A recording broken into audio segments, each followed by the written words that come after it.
Joe! Hey, Joe! Joe! You awake? We've arrived! Welcome to the Comptroller's Disbursement Den. This is where my team divides those dedicated tax revenues between state and local agencies and prepares them for disbursement. First things first, meet Willard, our security officer. Well, hello, folks. Willard's getting ready to load all those barrels onto the state truck, most of it to be allocated across INDOT's 6 major districts. But you're probably wondering why there are 2 treasure chests also getting loaded onto the state truck. After all, don't treasure chests contain potential funds for counties and municipalities? That blue treasure chest represents the Community Crossings Matching Grant Program generated from the gas use tax and vehicle fees. Community Crossings has been the subject of much discussion lately as lawmakers look for equitable ways to distribute these funds to agencies of drastically different sizes and populations around Indiana.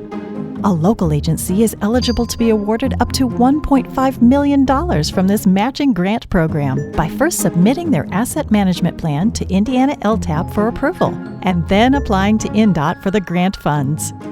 The other treasure chest contains the local level federal funds and is also available for local agencies to apply for regarding construction projects, design, engineering, and right-of-way. Local agencies should reach out to INDOT for more information about applying for these funds.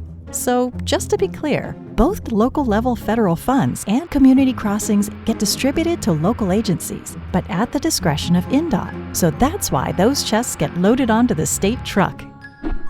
Now, what about these motor vehicle highway treasure chests?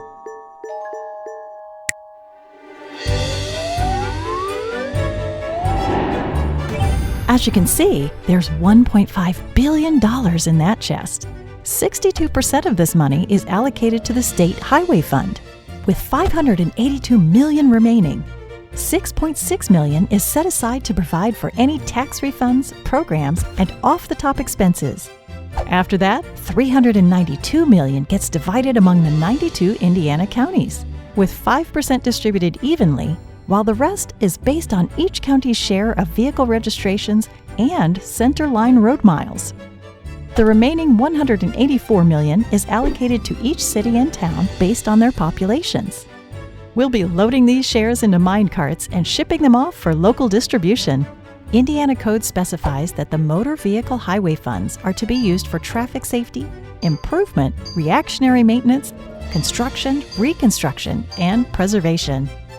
And just to be clear, when local agencies receive their motor vehicle highway money, 50% of these funds are placed into what we call a restricted subfund. Essentially, money from this subfund is restricted to ensure that it gets used solely for construction, reconstruction, or preservation.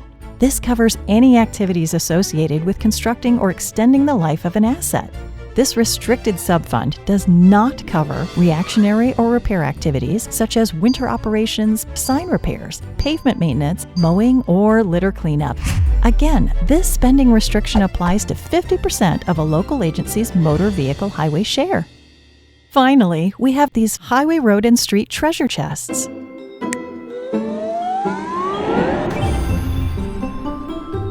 $63% of this goes to INDOT. And with this last barrel, we've now finished collecting all of the highway, road, and street and motor vehicle highway state-level shares, which means Willard can start distributing the funds for state-level use. We're left with the $168 million in the highway, road, and street treasure chest, which we now refer to as the Local Road and Street, or LRS Fund, because this is what gets divided among Indiana's 92 counties. Local Road and Street, isn't that the name of a song? Why don't you meet me at the local road and street? Oh, never mind. Historically, this money has been used exclusively by local agencies for shovel-ready projects like construction, resurfacing, restoration, rehabilitation, and maintenance. But Indiana Code says these funds can also be used for engineering, land acquisition, purchasing or renting equipment, and bond payments that finance road projects. We begin by dividing the local road and street money across 92 counties based on each county's share of vehicle registrations in Indiana. After that, we allocate it further between each county's cities and towns. And here's how we do that. For counties with a population of more than 50,000 people, the amounts that go to their cities and towns are prorated, based 60% on population and 40% on total road mileage. For counties with fewer than 50,000 people, those cities and towns receive prorated amounts based 20% on population and 80% on road mileage. And just to be clear, each city or town's population and road mileage percentage is calculated in relation to their county's overall population and road mileage.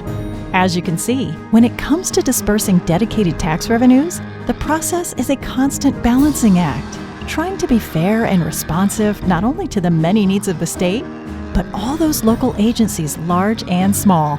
So now, with both motor vehicle highway and local road and street shares packed aboard the minecarts, they're ready to be dispersed to the local level.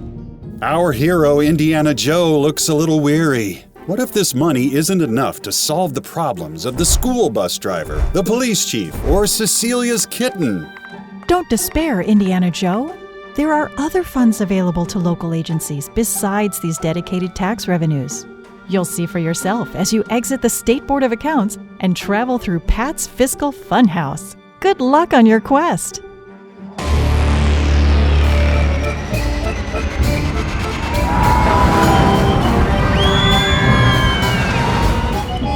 Ha ha ha!